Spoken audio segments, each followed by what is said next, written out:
makes your garden grow? Water and sunshine. What makes your spirit grow? Knowing that she'll be mine. Hello my friends, welcome to Freedom Homestead. My name is Tangi, and as you can tell by the dishes behind me, well maybe not so much over here, but definitely over here, you can tell that we are in full-on food preservation mode. Things are coming in from the garden, and so far we have been preserving something every day. So today I'm going to show you how I bred my squash, my zucchini, eggplant, green tomatoes, okra, anything that you like breaded and fried. I'm gonna show you how I do that for the freezer. So I actually filmed this yesterday, and at the end, we're gonna come back present day, and I'm gonna show you how we put this up. So without further ado, this is how I bred vegetables to fry later for the freezer now. Here we go. Getting ready to prepare okra, squash for the freezer to fry later. And I'm gonna show you how I do it. This is how my mom does it. And I can't remember how old I was. I was probably, I wanna say I was 13 or 14, and my mom took a summer off of work, and she gardened and put up food, and that's probably one of the reasons why I wanted to garden. I just remember how cool it was that we were growing food in our yard, and we ate so good during that time. I remember the fried okra. We picked wild blackberries. She made blackberry jellies and jams. I remembered that she did the okra a certain way. And so when I started gardening and growing okra, I called her and I was like, how did you do that? Because I remember it looked like when you buy frozen okra from the store that's been breaded, it looked like that. I'm like, how did you do that? So that's what I'm gonna show you. I'm gonna make a bunch of my breading, and I'm just gonna keep it in a Ziploc bag so that way it's already done.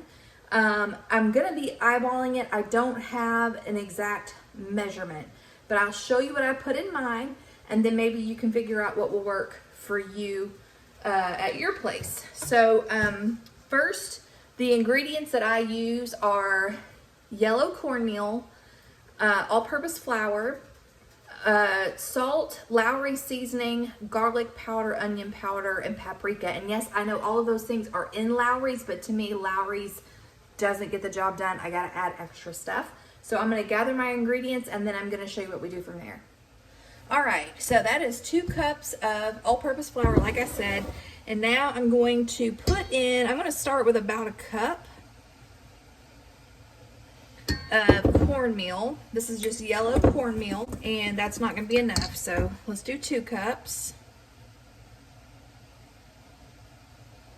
Let me see. Oh, we're getting there. Okay, let me do a half a cup, and that might get us right where I want. Okay, that looks good. Okay, so that was 2 cups of flour, all-purpose, and about 2.5 cups of cornmeal. You can use this breading on pretty much anything you want to fry. You can use it on chicken, you can use it on fish, you can use it on any vegetable. So Lowry's, and I'm going to go heavy on all of these seasonings. So that's probably, what, a tablespoon? I'm going to go light on the salt, because to me that's one thing you don't want to overdo. I'm going to do about a teaspoon, about a half a teaspoon of black pepper. That might have been too much. Half a teaspoon of paprika, a teaspoon of onion powder. That's what we're starting with. I'm going to stir all of this and see what it looks like. And then garlic, I'm probably going to go, woo, oh, yeah, okay.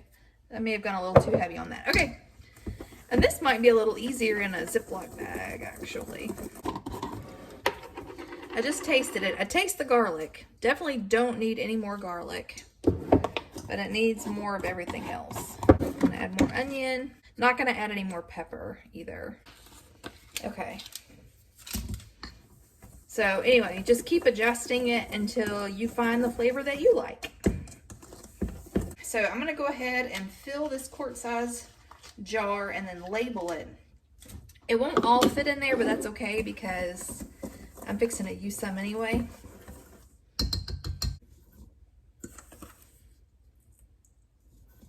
So next thing we're gonna do is we're gonna make our egg wash or egg dip. I don't know, what do you call it?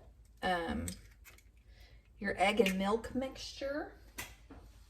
So that's 1 egg and about a cup of milk. That's probably a little more than a cup of milk.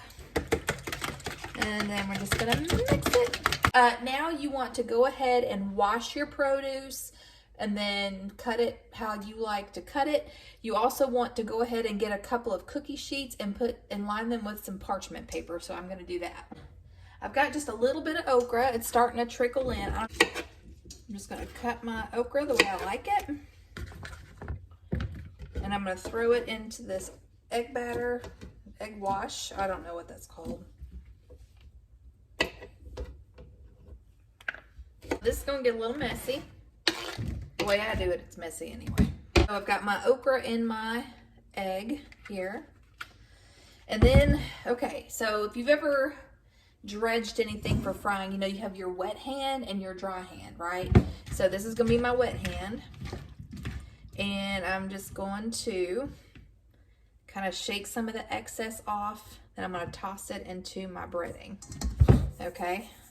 And then you just shake it around until that gets good and coated. And then what I'm gonna do, using my dry hand, I'm gonna take this out, shake the excess off like that, and then I'm gonna put it on my cookie sheet.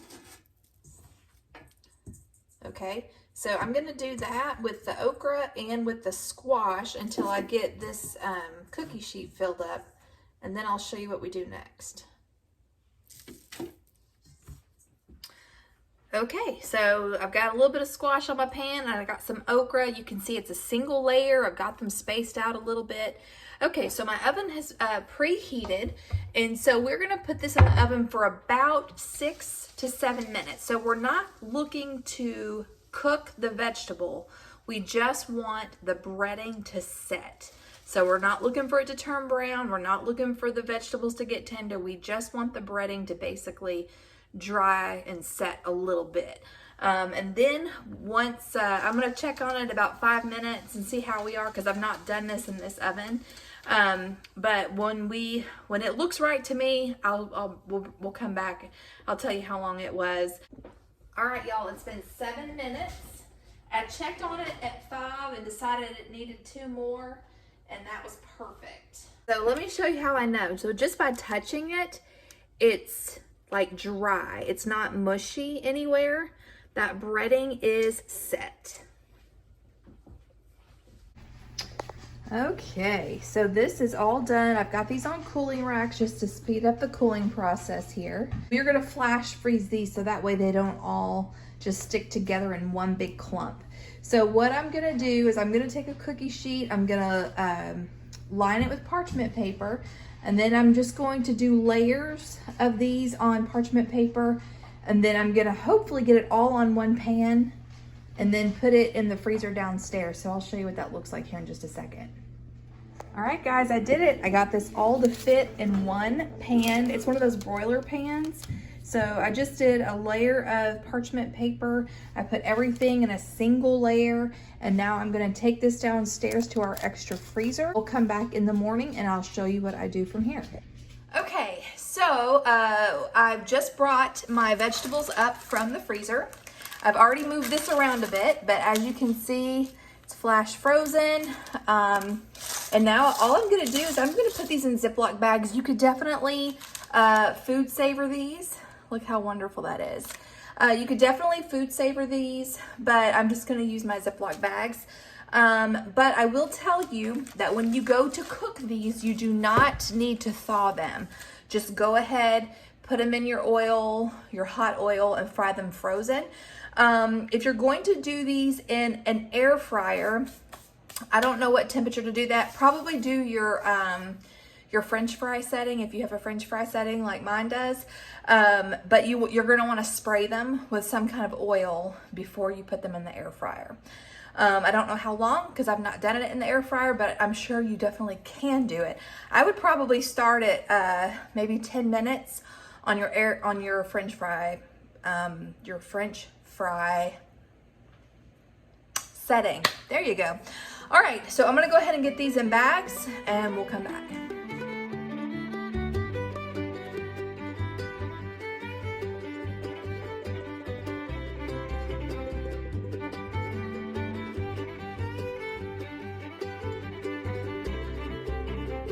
Just want to show you guys how these are popping up, how they look.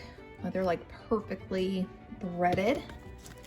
And I think this is going to be enough for about 3 meals for my family. We really like fried squash. I don't cook it very often for obvious reasons. It's fried food, but this is going to be so, so good. Oh, you guys, I cannot tell you how happy my heart is putting up this food for my family. I could sing it from the rooftops. So I have some okra. It's just a little bit. That's not enough to feed us for a meal, but that's okay. I can combine it with another one. And then I have 3 bags of the breaded squash, which would feed us for three times. So yeah, I am very, very happy with this. All right, so I hope you guys enjoyed doing this with me, and let me know if you give this a try. Let me know if this is how you do it at your house. A huge thanks to my mom for being way cooler than I could ever imagine being. And yeah, I really feel like it was that summer that kind of planted that seed. And it took a while for me to get interested in gardening, but it all started with learning how to make bread. Then it was like those seeds that my parents planted those years ago finally started to germinate in my brain. And so now I get it. Now I totally get it. So I'm very thankful for that. And I'm very glad that we had that experience as a teenager. And now look, Mom, I'm doing it. Okay, so that's all I've got for you guys today. I hope you enjoyed it. Until next time, remember to be vigilant, be prayerful, and be prepared. God bless you all. We'll catch you in the next one.